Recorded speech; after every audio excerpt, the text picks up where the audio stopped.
Welcome to Paper Tuesdays with Michael Dwyer, Mark Halpin, Robbie Dunn and Shane Halpin. We had some technical difficulties earlier, so now we are re-recording via Zoom. Michael, how are you? You were just out for a swim. I was. This is sensational, Mark. There's something great about podcasts. What's that? Nothing. Absolutely unbelievable.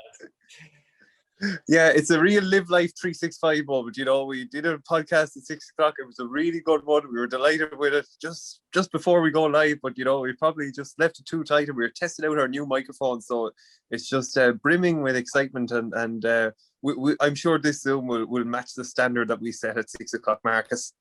Acceptance and WAP. We're on the green platform. Yes, that's what we're all about here on Paper Tuesdays. And there was plenty of acceptance and WAP when we went to Donegal there, Mark.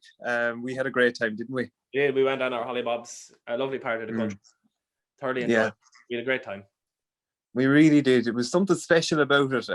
Like just the four of us, our respective partners, and just like we didn't do a whole lot. And my work colleagues got on to me today that we didn't go and see X, Y, Z, and Y. But you know what? There was too much fun and frolicking to be having and games to be played with Cards Against Humanity in 30 seconds for any of that nature seeing and whatever. Yeah, all that bullshit. No. but I think... Go on. No, we both got a lot of refreshment from it, didn't we? Well, we did, yeah. It was lovely. Very relaxing sort of place. One of the best places I've ever been now, I'd say.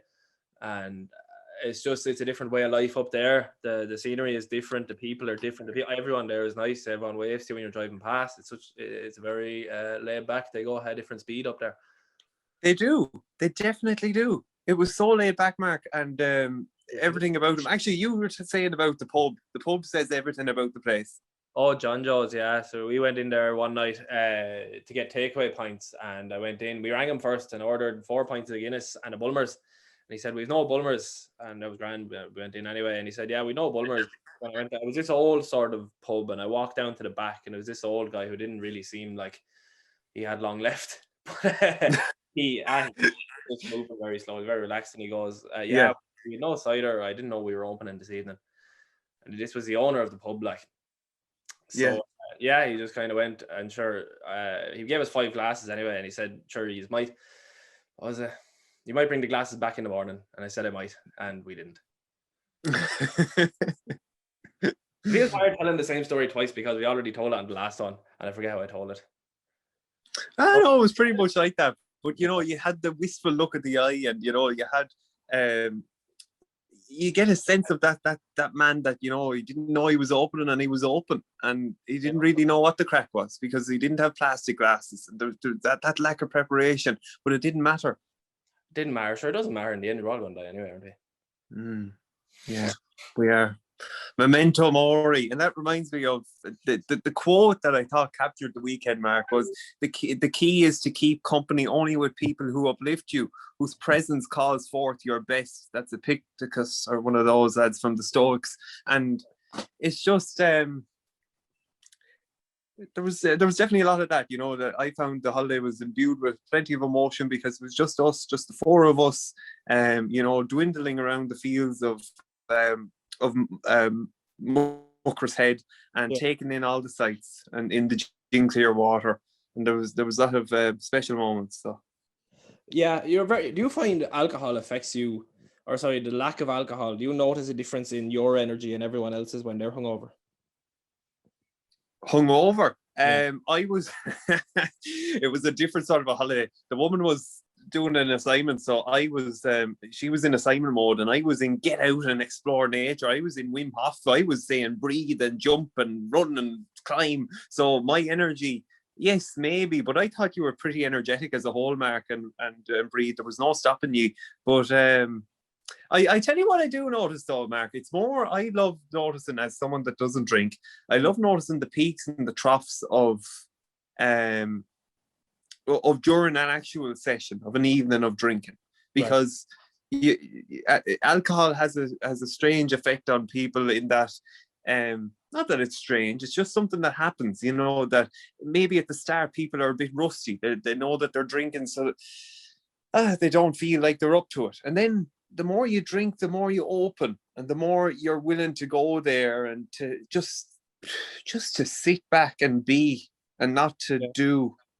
And that's the most, that's something that really took that I took from the second night, that there was conversations had, and it wasn't like the conversations needed to go anywhere. It was just capturing it. It was just the moment itself, and that's what I like most about it. Yeah.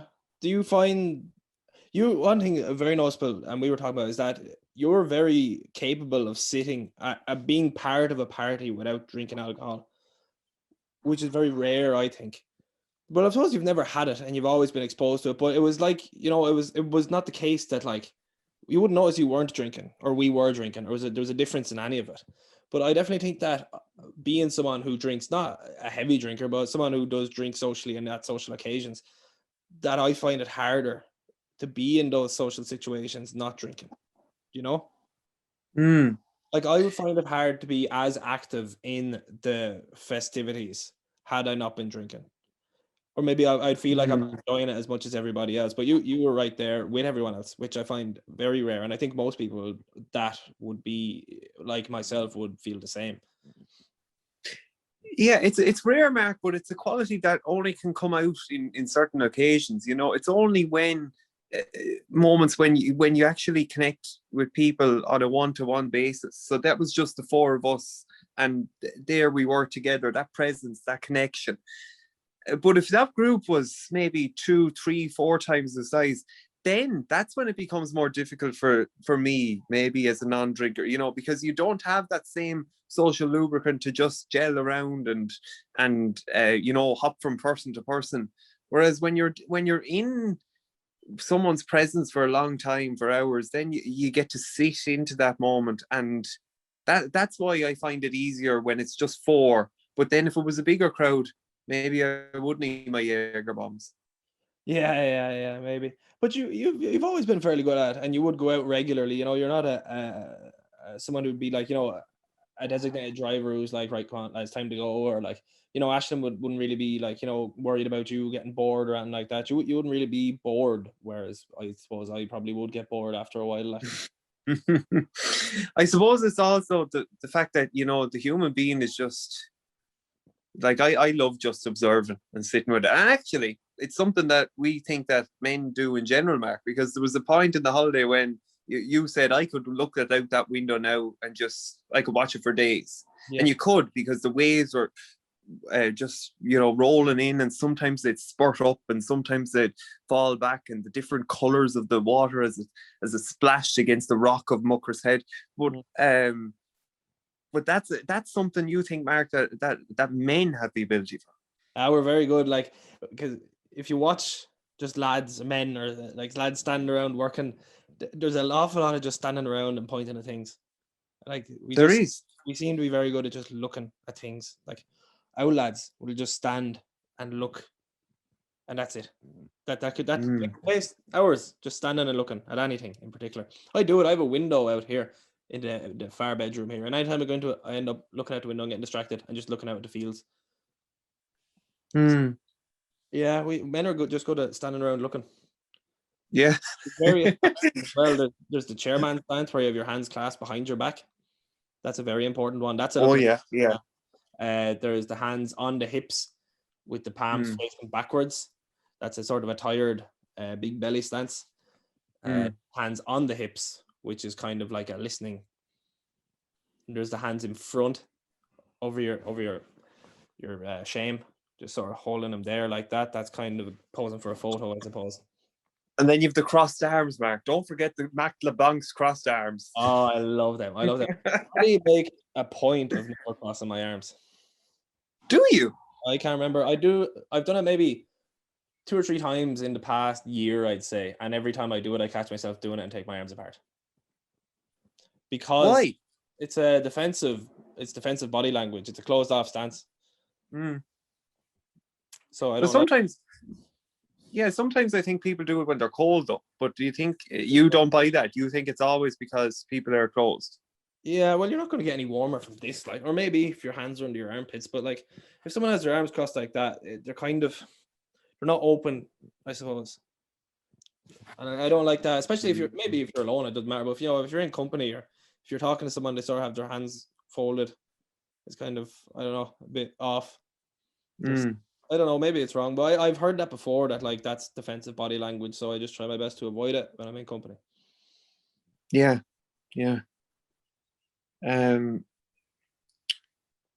Yeah, so like I suppose the holiday, it's great in the fact that we got an early taste of it, I think, because I think a lot of people are going to really enjoy their holiday this summer.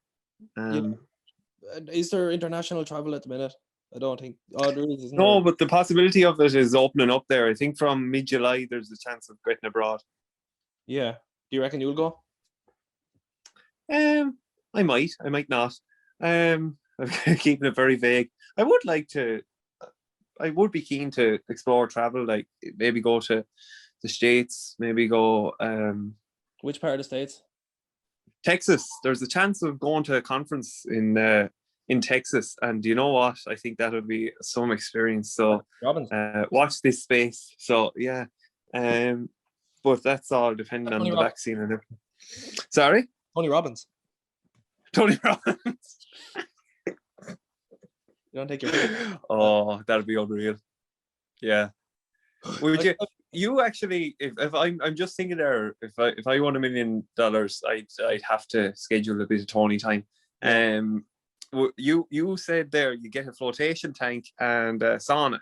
Yeah, flotation tank and a sauna. I think that I just had an Epsom salt bath there. It's one of the best things you can do, I think, before you go to sleep, to help you fall asleep. Really? Yeah, definitely. That lavender, you gave it to me, sure, there to save them. You gave my present back to me. But no, it's great. And sure, the Epsom salt, the flotation tank is kind of a sensory deprivation thing. I've done it before. Down in Cork, there is a flotation tank place, and you walk in, and there's all these Buddhas everywhere, and there's this like real like ambient sort of music, kind of whimsical stuff. And the guy behind the counter has dreadlocks and no shoes. And you walk in, and he brings you to this room, and you have to strip off, you have to get naked. And there's like this hole in the wall. It's a big wall with like a vault. And you step into the vault, and it's kind of like there's red lights and like maybe a foot and a half of water. You lie down in it, and there's still ambient music playing. And you can turn off the lights, turn off the music, and you just kind of sit there. You lie there naked in the Epsom salts for an hour. And the thing behind it is like meditation on steroids, because meditation, you kind of focus on your breath, and you lose kind of your sense of everything else, your body, you try to get into the present moment. And then, but with this, you don't have a choice. You can't feel your body because there's so much Epsom salts.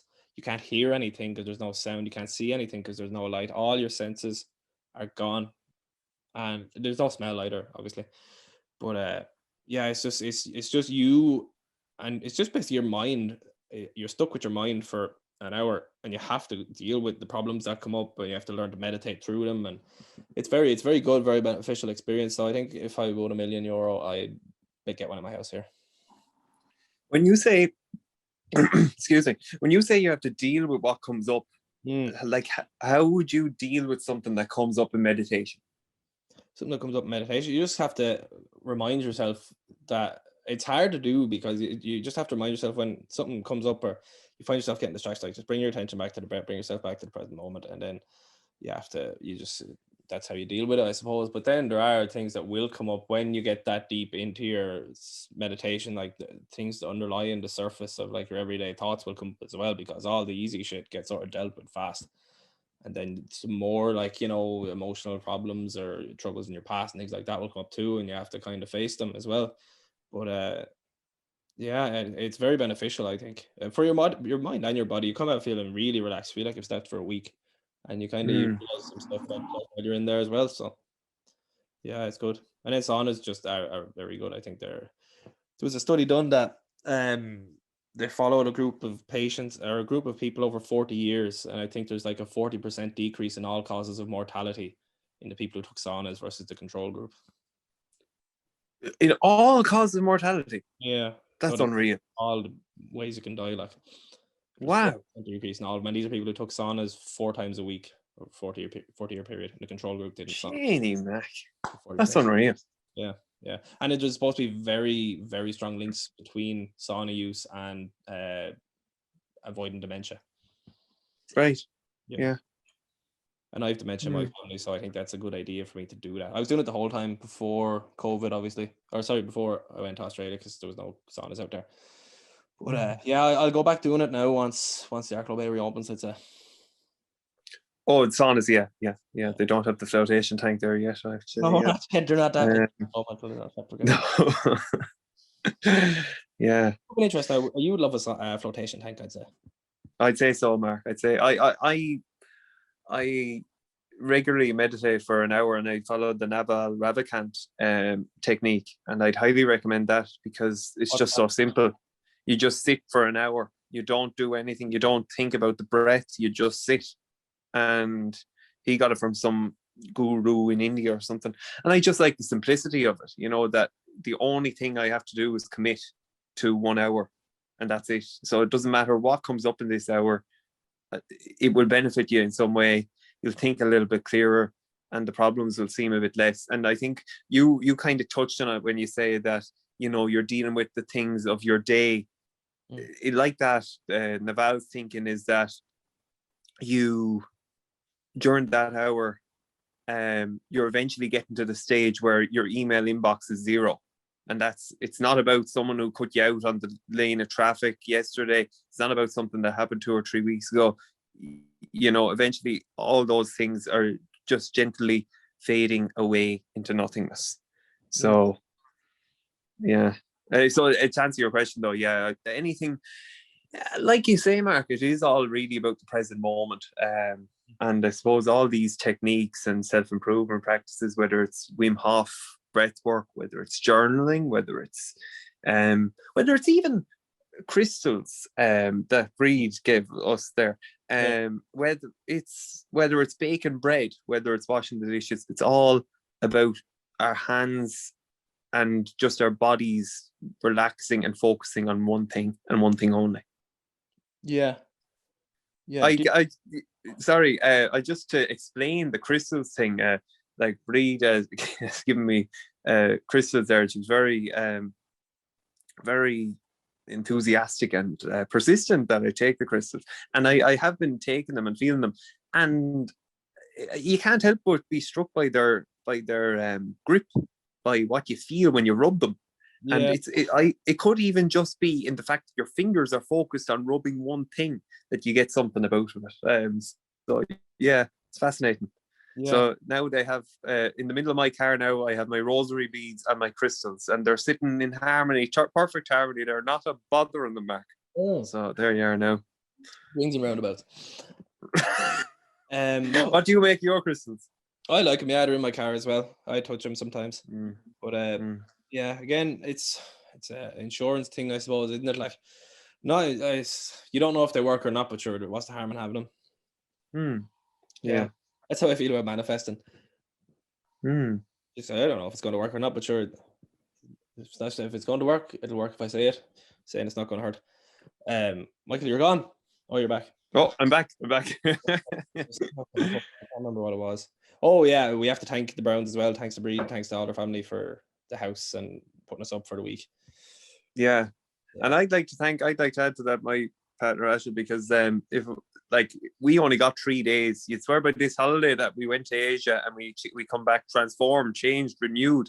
But you had 4 or 5 good old days there. But for 3 days, if it wasn't for a few things falling right, we wouldn't have got to go in the first place. So we're very grateful to have got away to those hills of Donegal. And Jim McGuinness is on the lookout for you anyway, Mark, after your runs in the garden of Brown's house. Martin, the neighbour, was very impressed with me anyway. No, were they? There the other day. Yeah. I can't remember what I was going to say. There was something to do. Oh, you got your tarots read. Now we won't go into the personal details of it, but what do you make of it? Or well, look, I was really taken at the consistency, and you had a few readings out, and just the consistent messages and themes that emerge that, I don't know, I can't see how it's just happenstance, Yeah. What do you make of it? I don't know, like, cause they all sort of make sense. which is strange. But is it the kind of thing that they make sense because everyone can relate in some way to something that's being said in the card? Sure. But like, I don't think that's a. But sure, you can say that about anything, sure. But it's all subjective, isn't it? It is all subjective, but like, if someone gets something from it, well, sure. Once it's not harmful or addictive, like, actually, Mark Manson has a good newsletter out there at the moment. When I speak of addictive, once you're not hooked on always getting your cars wet or something, but like Manson says, whenever you do a behavior that you think you're doing, never like you think it's maybe it's overeating, maybe it's over drinking. Maybe if you stopped yourself in the moment and asked, well, why, if I'm doing this, it's coming from a place of lack. It's coming from a place where I don't feel full elsewhere. Yeah. So it's because that I'm eating that extra slice because I feel rubbish, or I feel threatened, or I feel it was an interesting way of looking at things, to stop yourself in the moment, to review why that urge was coming upon you. Yeah, that's kind of how I stopped smoking as well, was that I realized that I like the idea of it more than the actual thing. It was when I didn't have it, I wanted it, and when I had it, I didn't like the fact that I had it. So it comes from feeling less. It comes from not feeling complete. It feels like it comes from you need something to be complete, and then you get it, and you realize I'm still not complete. So you're chasing that dragon. The way Jordan Peterson said was very interesting. You remember in his second book about addiction and how it can be seen as kind of this monster you're feeding, because you get that rush of neurochemicals in your brain, the happy or the dopamine feeling, and you get that from this thing. And that thing, you get that by saying fuck it anyway, or like to hell with it, I think was a phrase he used. To hell with it, I'm going to do this thing. And you do it, and that to hell with it gets bigger and stronger every time. So you're actually feeding this to hell with it monster, and you're feeding it, and it wants more and more and more, but it's never full. And then you just become a slave to the monster of addiction. It's insatiable. It doesn't. It has no end, and that makes a lot of sense. I am actually struck by its kind of. It has a link. I wrote a poem there a few weeks ago. Yeah. And I kind of, let me find it now. Yeah. There were two wolves, one good, one bad. Which one do I feed? Is this why I'm sad? Landscape drenched with rails and fears, canvas submerged in pain, no tears. That comes from a lot of a few paragraphs there, but the idea there, the two wolves, is kind of similar to what you're saying there of Peterson's idea with the insatiable dragon. Yeah. What you feed is what gives birth, I suppose. If you put your feed, I suppose, the prosperity in yourself, like, and the health and the wealth and the happiness and love and fulfillment, that's what's going to grow. Whereas if you just chase pleasure and you're chasing external things, it's just, that's what's going to grow, and you're going to become less because you're feeding yourself to it. Yeah. This touches nicely on and kind of adds more context to what you said in Gavin Stamp's episode. What was that? You remember with the gym gear or something? Yeah. You shouldn't chase what's expedient. You should chase what's meaningful. No, like people. Yeah. Like, you're just going to get yourself in trouble chasing the shiny objects. Yeah. There's always going to be a shinier object, or it's not. It's just going to be what's it called? Polished turd, or something wrapped in gold. I don't know. Chocolate coins. That's definitely not the expression. Yeah. But it's easy to fall into in today's day and age, isn't it? With all advertising and. It is, and look, it's not simple. It's no mystery, or it is mystery. Like it's like we are doing a podcast, and here we are in episode 54, and we're talking and we're spinning yarns, and we're trying to comment on the art of life, and we're trying to put metaphors on it. And it's not like we arrive at a point. It's more it's more we engage with it, and we speak with how we're getting on, and I suppose it's like a commentary of life more than anything. I don't know if this resonates with you, but it's not like any podcast is to be the best podcast ever, and that's it now. That's life in the nutshell. 55 minutes of Spotify and we're done. It's more we're just on this roller coaster, and we're looking at it as it goes by and trying to dip into it. Does that make sense to you? Yeah.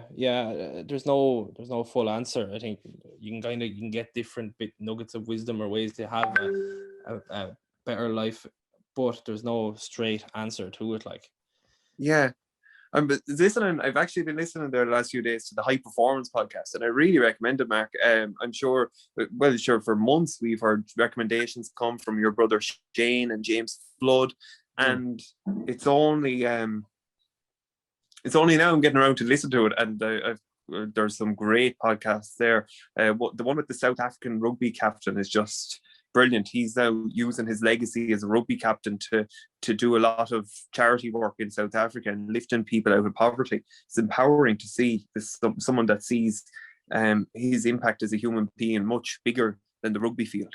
And Matthew McConaughey is also on it. And sure, look, he has it all when he says life is a verb. And, he's saying how if we choose what's meaningful now, it will actually mean that we have more green lights in our days, as he says, because if we choose something that's expedient now, we're just giving us, as he says himself, amber and red lights in the future. So it gives a good idea that, actions have consequences, and, this is how we can build our life and live it to the full, and live it for ourselves as well. He makes this point that I found interesting, that if we are selfish with it, you'll be able to find that there's a greater good in what you do. He's kind of like, he was able to draw on it that it's not a bad thing to be selfish because you're choosing the right thing. That is obviously, isn't it? If you're doing like charitable goods and stuff like that, you feel weird, don't you? Because you're getting good from it, like yourself. You're feeling better for doing it, and that is your main reason for doing it. You can say it's for other people, and it is helping other people, and it is good, and you are making the world a better place, but you're doing it for yourself. Doing it so you feel better about yourself. At the end of the day, that's why anyone does anything. Yeah. I don't think there are selfless deeds, but in a way they're selfish. Yeah. It all comes back to selfish, because you have to. You are yourself. Yeah. It's very true. Thing to think about. It's not an easy thing to admit either, I suppose. Yeah. Are there any other we discussed Matt LeBlanc and how he's taken over the internet, didn't we? He's fantastic. Sure, look. I was read a tweet or so. I was like, this is what brought United Ireland together. It's like, it's so good. It's so fucking good. Yeah, really is. Will we read our newest member of the team's contribution? Yeah, that's a good way to send it out. And James Flood gave a flash flood on the weather. That's all, folks. And a shout out to Flood, who got a walking stick from you today. But we won't be able to share the gem that is flash flood today. But yes, this is James Morden. Have you got a tan, Mark? Or have I got a tan? I don't think. Oh, have you got tan? Oh yeah. Have you got a tan, Mark? Like, All right. So the Paper Tuesdays newsroom WhatsApp. Okay, so OAP who harassed RTE star by sending 11 obscene items is jailed. An OAP who harassed an RTE star by sending her 11 obscene items by post has said, "I was just trying to get them to play my music." A man from Kilkenny was jailed for 2 years and barred from ever having contact with the presenter again after he pleaded guilty to 2 counts of harassment and 11 counts of sending the young presenter obscene items by post. The 76-year-old, who was given 2 weeks to get his affairs in order before he handed himself in, said that it was never his intention to upset the young presenter. He reckons he didn't get a fair hearing at the trial. And as you skim down there, you'll probably arrive at the point where he tells the Sunday World Reporter that would the reporter mind giving a CD that he's just recently prepared to the RTE presenter. He was getting jailed for sending stuff to. And at the start of his emails, he used phrases like he was looking for a wife, which the presenter found disquieting, which is a very fancy word. He also left some suspicious residue on the letters, which the forensic team were brought in, and it found that he was happening on the letters. And I like the way I can see your reflection in the mirror behind yourself. Yeah, they were found out that there was bodily fluid on the letters. Yeah. So that was kind of why he got in big trouble, and he's going to the jail now, and he's been apprehended, and we don't endorse that kind of. Carry on here at Paper Tuesdays.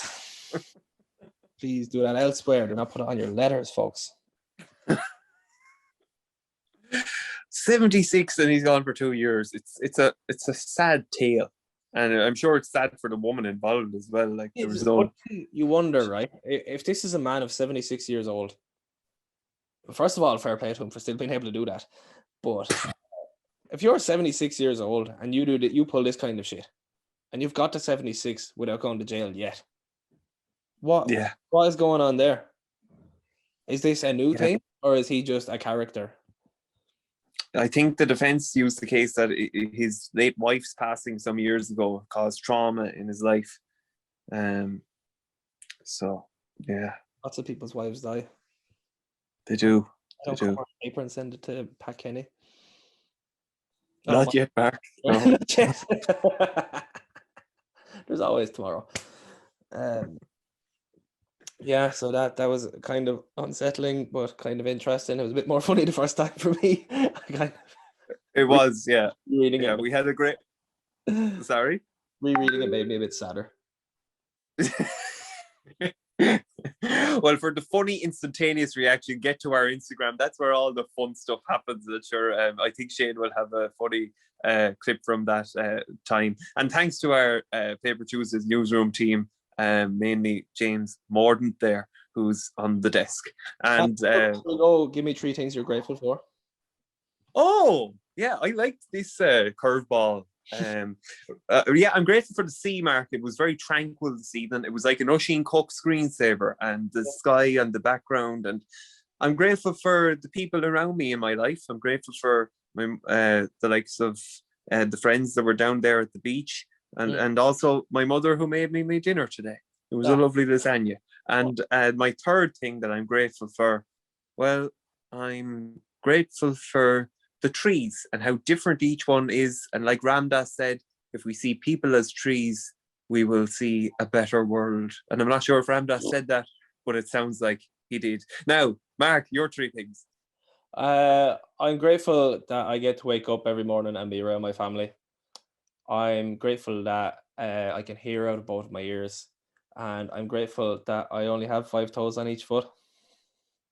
Only? You wouldn't like a 6th?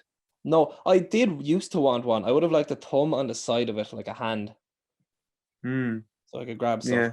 Imagine how... Really? Yeah. There's a woman, God love her, she's gone to her rest now, but she says that she gained an extra toe because someone stood on her foot when she was in Pettit Super Value. No fucking way. No way. Well, you can't challenge her now, Mark. What? Like there's a button on your foot that if you hit the right spot, you grow a toe. That's it. That cancel all my plans tomorrow. I'm going to Pettit's. All right. Oh, shout out to the wall in Gorey, the big one that got painted. Looks cool. Oh, it does. Yeah, by the Market Square. Yeah. Wall. And we are going to this summer, Mark. Oh, it's battery was low there. Paper Tuesdays. Bye summer. Well, this summer it's going to be a love gory summer with Paper Tuesdays. More on this as you get it. So there you are. Paper Tuesdays. And Mark, I left one more thing out. The 4th thing I'm grateful for is anyone that's bothered to listen to this point of this podcast. You are absolutely unbelievable. And you're the reason I get up in the morning. Thank you, San Diego. Love. Goodbye, Michael. Goodbye, man.